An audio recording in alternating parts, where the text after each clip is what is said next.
रूस में Wagner group के विद्रोह के खत्म होने के बाद भी राजधानी मॉस्को अलर्ट पर है। वैगनर ग्रुप के विद्रोह ने रूसी राष्ट्रपति की सत्ता को हिलाकर रख दिया था।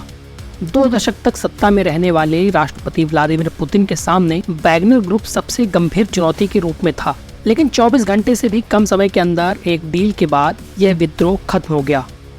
तत्काल भले ही यह जोखिम टल गया हो, लेकिन विशेषज्ञों का कहना है कि पुतिन मजबूत नहीं दिख रहे, बल्कि वह बुरी तरह आहत हुए हैं।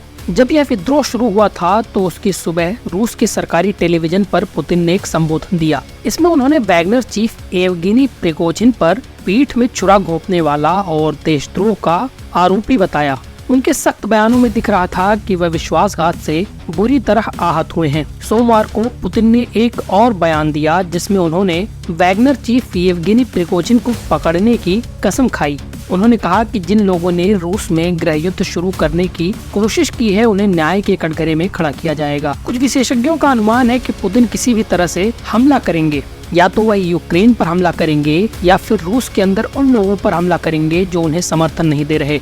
यूरोपीय संसद में पोलैंड के सांसद राडेक सिकोरस्की ने कहा कि पुतिन उन लोगों का सफाया कर देंगे जिन्हें वह ढुलमुल मानते हैं, यानी उनका शासन और भी ज्यादा क्रूर होने वाला है। रूस में विद्रोह के पीछे वैगनर आर्मी के चीफ येवगेनी प्रिगोजिन थे। वैगनर आर्मी जब मॉस्को की ओर बढ़ रही थी तब येवगेनी प्रिगोजिन ने एक डील की। इस डील के तहत वे रूस छोड़कर बेलारूस जाने को तैयार हो गए। हालांकि अभी भी यह साफ नहीं है कि इस डील में और क्या क्या हुआ है। अटकलें लगाई जा रही हैं कि प्रिगोजिन बेलारूस पहुंच चुके हैं। उनसे जुड़े 2 विमान मंगलवार की सुबह बेलारूस की राजधानी मिन्स्क के पास एक हवाई अड्डे पर उतरे। पहले विमान ने रूसी शहर रोस्तोव ऑन डॉन और दूसरे ने सेंट पीटर्सबर्ग से उड़ान भरी थी। इन दोनों विमानों के कारण माना जा रहा है कि शायद प्रिगोजिन बेलारूस पहुंच गए हैं। हालांकि वे विमान में थे या नहीं इसकी पुष्टि नहीं हो सकी है। प्रिगोजिन पुतिन के खास लोगों में से रहे हैं। क्रेमलिन के सभी गलत कामों में उन्होंने साथ दिया है। ऐसे में विशेषज्ञ मानते हैं कि वह भी चुप नहीं बैठेंगे।